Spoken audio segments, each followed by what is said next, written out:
To start making Wilson, I first make an armature out of some paper clips and an aluminum foil using a Amiibo for scale.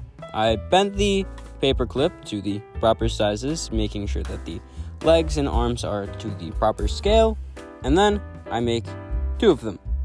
After that, they get connected in the torso with some aluminum foil. Once they are fully connected, I begin to make the colors. First, I start with the dark red of the torso, and then I don't really need to make any other colors. After that, I cover the actual body in the red, and I bake it in order to give the armature some rigidity. After that, I position it in the way that I would like it to be positioned, and I start covering the bottom half of it in black. Now, the torso seems to be incredibly thick and cylindrical, so I try to emulate that in the way that I made the pants. Of course, right now it's not that easy to tell because I didn't add a whole thing on it. The entire bottom half of the armature gets covered, and basically the bottom wires get covered in thin strips of it with a thicker part in the middle. After that, I make sure that there's enough clay on the bottom of the feet in order to pinch out some shoes. They're not really shoes, they're just kind of little foot stubs. And then after that, I flatten out a piece of the dark maroon clay in order to wrap around the rest of the body, giving it the proper thickness and cylindrical shape. After that, I wrap a worm around the bottom of it to give it a nice and sharp seam with the legs and just make it more cylindrical. After that, I scratch up all of the torso to make it look somewhat like the image, and I cut out a little part of the bottom. At the top of this, I do push in a little bit further to make a little vest. After that, I get white and I put it on the sleeves, as Wilson has a white undershirt on. The sleeves get pushed back so that they end at a point. After that, the rest of the hands get covered in black clay, similar to the legs, which then get little mittens, because I did not feel like making fingers at this small of a scale. After that, I wrap the worm around the edge of the sleeves, making them look more sleeve-like, and then I flatten them down with a little indent in the middle to make them look, cool. It's just what I do with sleeves. After that, I put a little bit of the dark maroon on top of the sleeves to get them a solid cutoff between the arms and the torso. And then after that, I blended those little pieces into the rest of the body. And then I made a stick. This stick is a worm that then gets bent in all out of shape and placed into his hand. After that, I get some translucent clays. I get some yellow and some orange in order to make a yellowish orange. This will be fire. But since I don't know how electricity works and I don't want to learn, it's just going to be translucent with no light inside of it. This gets placed on top of that little stick from earlier, and then this gets baked. Now that this is baked, the only thing left to worry about is the head and the neck.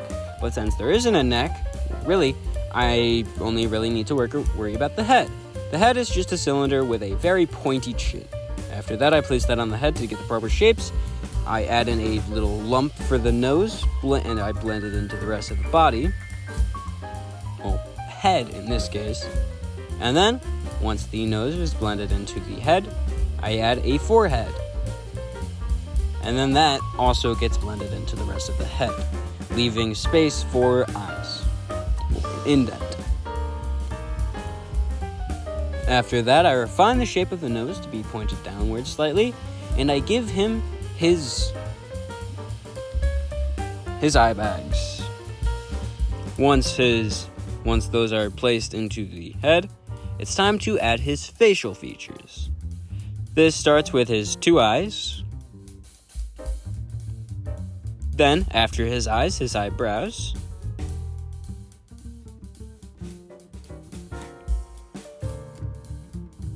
And then after his eyebrows, 2 final worms under his eyes as little lines for his cheeks or as just eye bags. After that, I carve in the mouth, which is just a slant from the reference image I was using. And then I place it onto the head to make sure that it still fits. And then I bulk out the head a little bit. This should have been done a little bit more. The size of the head should have been a little bit thicker, but afterwards it gets baked and it's time for the hair. The hair starts out as a flat sheet that gets wrapped around the back and top part of the character's head, covering up everywhere that the hair covers up. Once it gets all the way to the top, I make little indents or little triangles for just the design that I'm going off of. After that, I get a little point on the back of the hair and on the very front of the hair, giving it a little widow's peak. And then I get 2 large balls and I place it on either side of his head. This is the beginning of Wilson's hairstyle, whatever you call that. After those balls are both blended in, they get turned into little points. These get bended upward and bent in just like actually bent. After that, a 3rd ball of clay gets placed right in the middle of those 2 and once again blended into the head.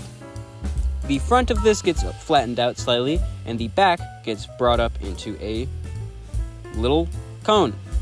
This again gets bent as well. After that gets placed on, I move the other 2 pieces of hair back and I wrap a large cylinder of clay around the Wilson's head, the hair. After this is done, it is time for the ears. The ears are just blobs of white clay that get placed where ears go. And then after the ears, it's time for the collar and to attach the head to the base. The collar is just a line of white clay wrapped around the entirety of Wilson's neck. A neck which unfortunately does not exist. And by unfortunately, I mean it's either way. I don't really care, man. After this circle gets wrapped around, I make it look like a collar by flattening it out on his head and making sure that the front part is actually in 2 sections that are slightly out at 45-degree angles away from each other. Once this is done, it's time for a base. This base I made out of some dark green that I just flattened into a ball, that I just flattened into a circle and then pressed him into. And then it's baked and done.